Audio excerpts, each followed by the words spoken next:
बिस्मिल्लाहिर्रहमानिर्रहीम। आज जो आपका जो चैप्टर है, चैप्टर नंबर 3 है, वर्किंग विद स्प्रेडशीट है के पास। वर्किंग विद स्प्रेडशीट में जो है हमारे पास क्या क्या चीज़ें, मैं ज़रा बड़ा कर देता हूँ स्क्रीन को तो आप लोगों के लिए भी ईजी हो जाएगा।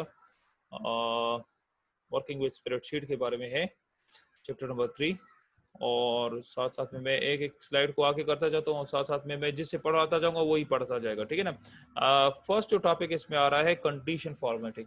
आपके पास जो फर्स्ट टॉपिक आ रहा है कंडीशनल फॉर्मेटिंग। अब आपके पास what do you mean by conditional formatting, ये आप लोगों ने स्प्रेडशीट जो है चैप्टर नंबर क्लास 7 में भी आप पढ़ चुके हैं। वो था मोर ऑन स्प्रेडशीट, और अब यहाँ पे वर्किंग ऑन स्प्रेडशीट है। थोड़ा सा एडवांस कर दिया है, क्योंकि जितना भी आप इसको पढ़ेंगे, ये जो टॉपिक है वर्ड के, पावर पॉइंट का, या आपके पास एक्सेल है, ये तीनों के तीनों जो है आपके पास इसमें बहुत सी चीज़ें हैं। लेकिन आप लोगों को ये कोशिश करते हैं कि इतना पढ़ाएं कि आपके टॉपिक उसमें कवर हो जाएं। जिस तरह आप लोगों ने 7 क्लास में स्प्रेडशीट पढ़ा था, अब आप लोगों ने 8 क्लास में थोड़ा सा एडवांसमेंट कर दिया, इन्होंने थोड़ी सी चीज़ें ज़्यादा डाल दी हैं। बाकी चीज़ें वही हैं जो आप लोगों ने 7 क्लास में कुछ पढ़ा है, वही चीज़ें हैं, थोड़ा सा इजाफा कर दिए।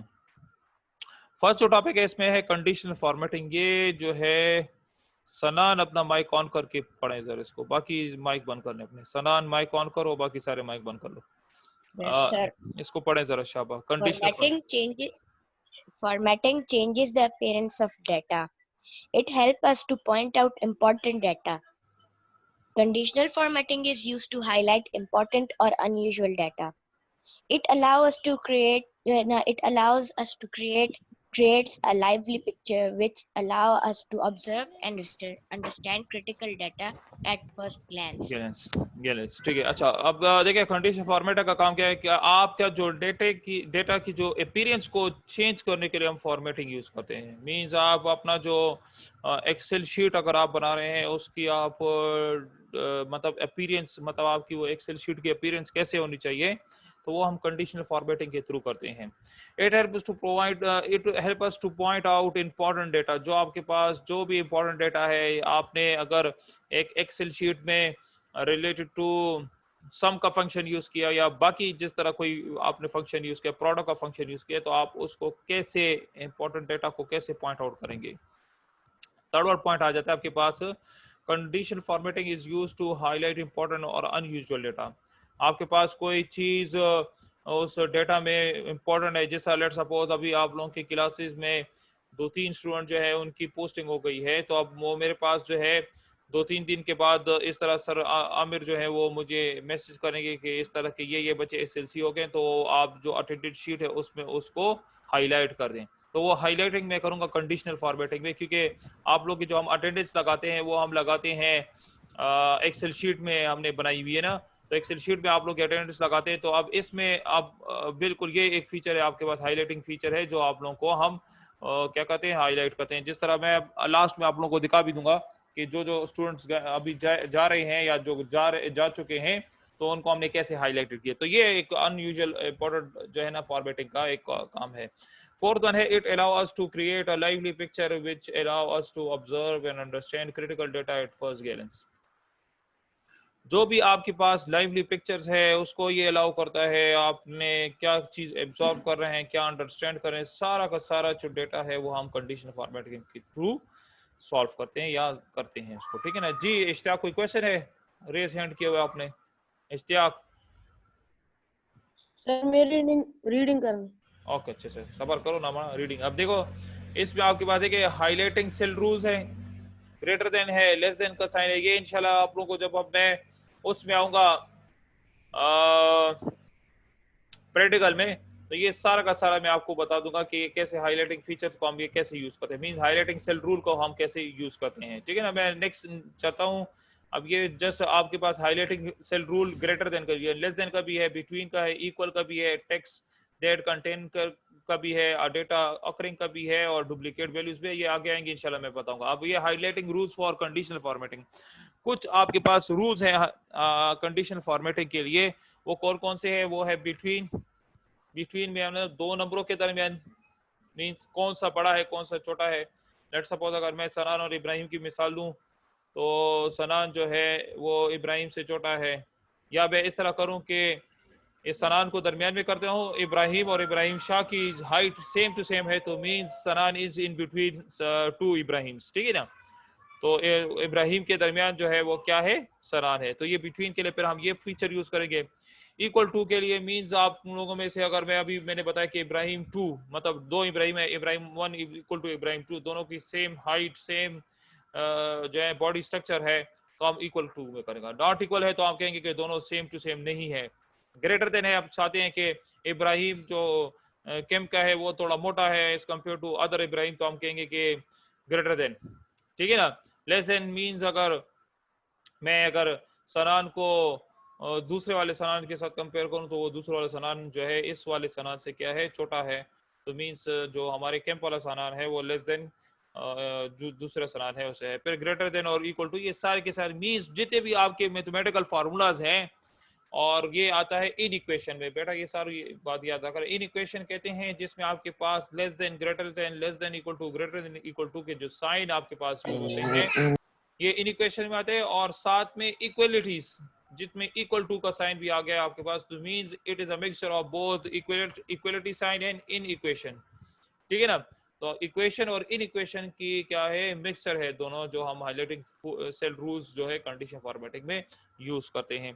ये आप लोग के जब आपके मैथमेटिकल रूल्स आएंगे, जब आप आके कुछ यूज करेंगे तो उसको हम यूज करेंगे उसमें से, ठीक है ना। कैसे करते हैं, देखिए बिटवीन रूल्स, आप देखें बिटवीन रूल्स का क्या काम है कि formatting the data that light between two values, आपके पास दो वैल्यूज के दरमियान जो है बिटवीन का साइन हम यूज करते हैं। फॉर एग्जांपल आप 0 से 40% is the range of data, आपके पास 0 से 40% एक रेंज ऑफ डेटा है।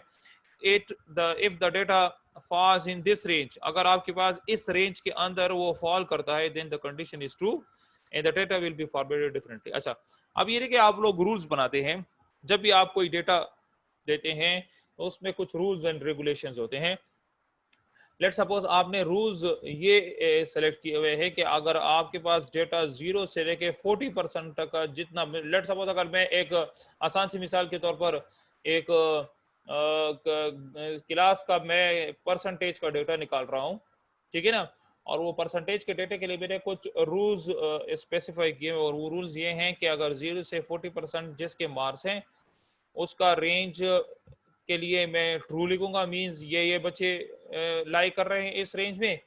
फिर उसके बाद मैं 40 टू 80 करता हूँ, उसके लिए मैं एक रूल्स वो करूँगा, बनाऊंगा। और तीसरा जो है मैं कहूँगा कि 80 टू 100 जो है मैंने एक रूल बनाया हुआ है। तो मतलब ये है कि जिन जिन बच्चों की रेंज 0 से 40% होगी वो उस कॉलम में लाई करेंगे, और इसी तरह आपके पास बाकी जितने भी कॉलम्स वगैरह जिस जिस जो रूल होगा, रूल जो आपने स्पेसिफाई किया होगा उसी के मुताबिक होगा, उसी रेंज के मुताबिक आपके पास वो कंडीशन ट्रू या फॉल्स कंसिडर करेगा। तो मींस बिटवीन जो रूल है वो आप उसके लिए एक देखिए इन्होंने एग्जांपल दिए 0 to 40, तो उसी कंडीशन के अंडर आपके पास वो चीज ट्रू होगी, और ये इसी तरह आपके पास डिफरेंटली अकर होते रहते हैं, ठीक है ना।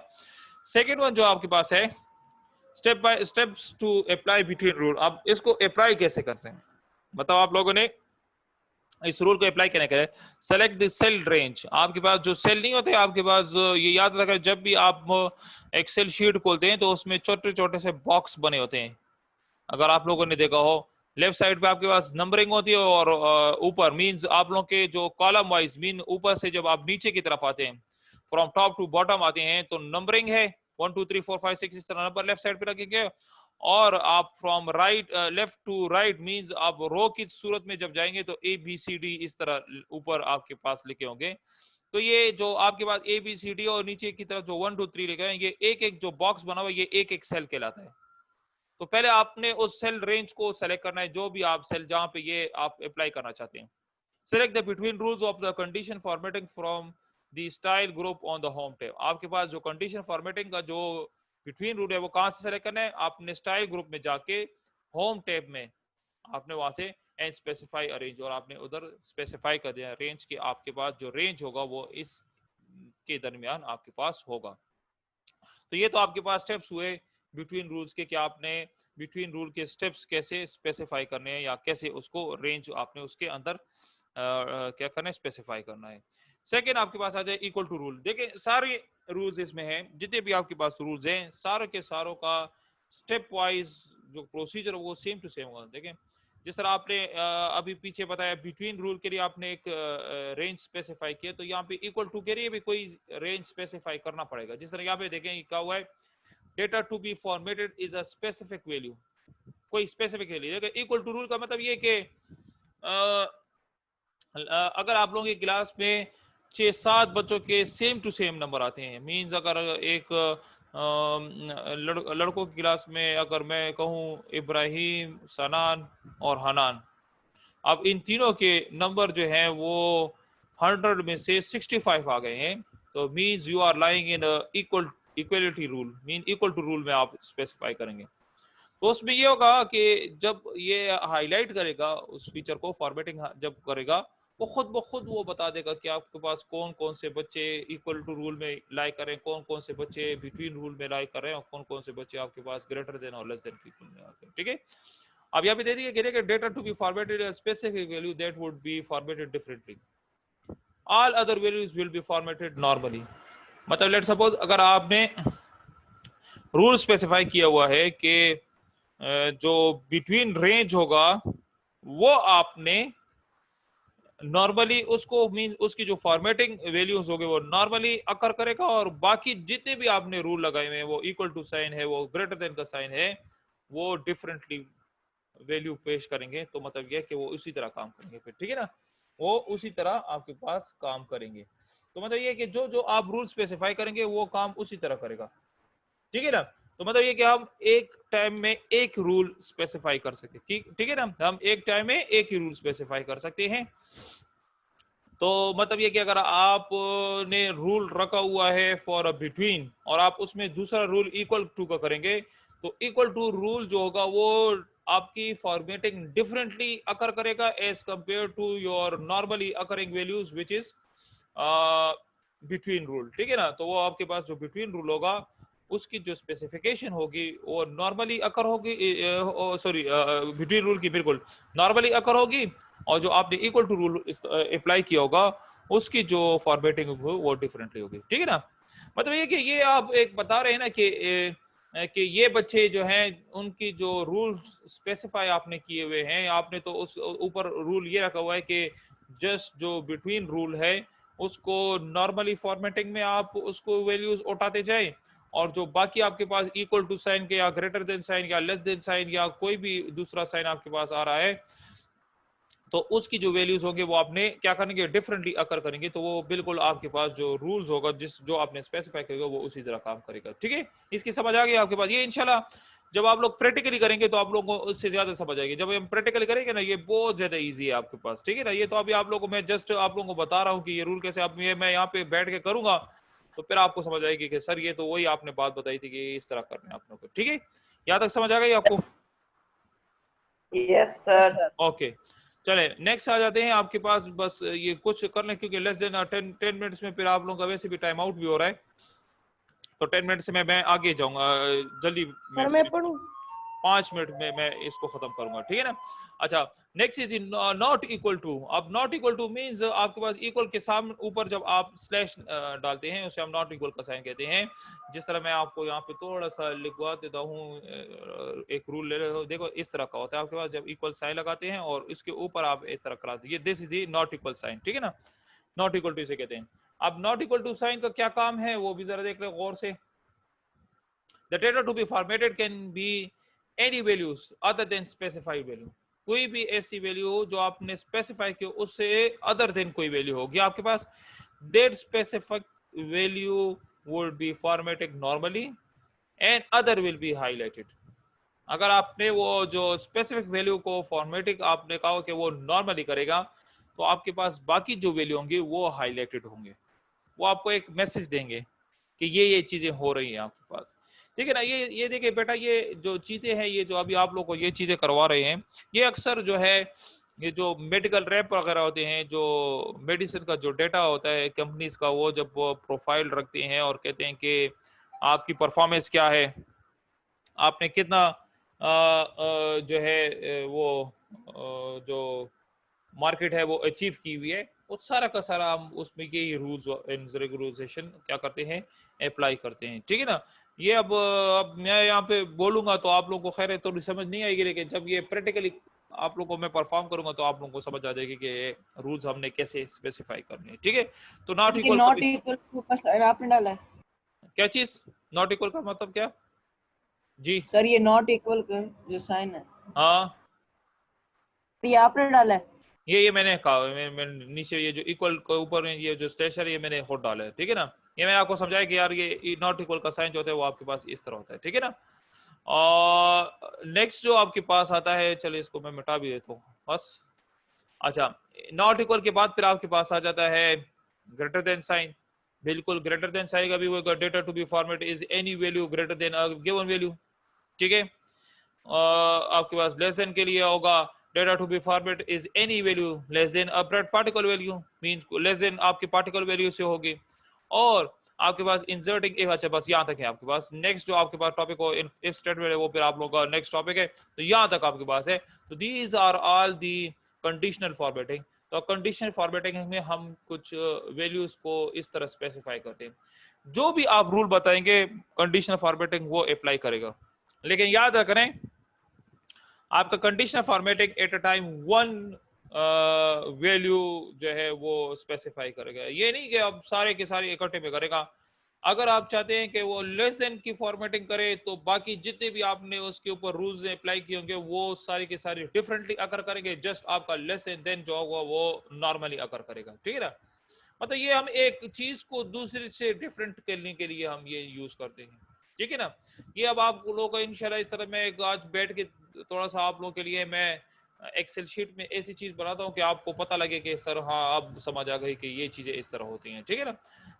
आज के लिए यहाँ तक काफी है। इंशाल्लाह जो हम कल करेंगे इंशाल्लाह वो आपका एक क्वेश्चन रहता है वो भी मैं इंशाल्लाह करवा दूंगा, और साथ में जो है इसको मैं थोड़ा सा प्रैक्टिकल भी इंशाल्लाह अगर टाइम हो तो इंशाल्लाह प्रैक्टिकली भी कर लेंगे इसको, ठीक है। और फिर इंशाल्लाह जो है आप लोगों का जो नेक्स्ट इंशाल्लाह जो भी मतलब अगर छुट्टियां आप लोगों को नेक्स्ट वीक में नहीं मिलती तो इंशाल्लाह इसको कंटिन्यू करेंगे फिर उसके बाद, ठीक है। तो आज के लिए काफ़ी है बस। इंशाल्लाह आपको मैंने बता भी दिया, आप लोग का थर्सडे के दिन टेस्ट भी है एमसीक्यू का, मैथ के लिए छुट्टियां मिलेगी वो आपको बता देंगे ना। अभी अभी फिलहाल कंफर्म तो नहीं है ना, मुझे पता चलेगा मैं आप लोग को बता दूंगा फिर, ठीक है ना। सुहेल जी कोई क्वेश्चन है? सुहेल सर जी एक मिनट सवाल करे, रिकॉर्डिंग बंद कर। 1 मिनट 1 मिनट 1 मिनट।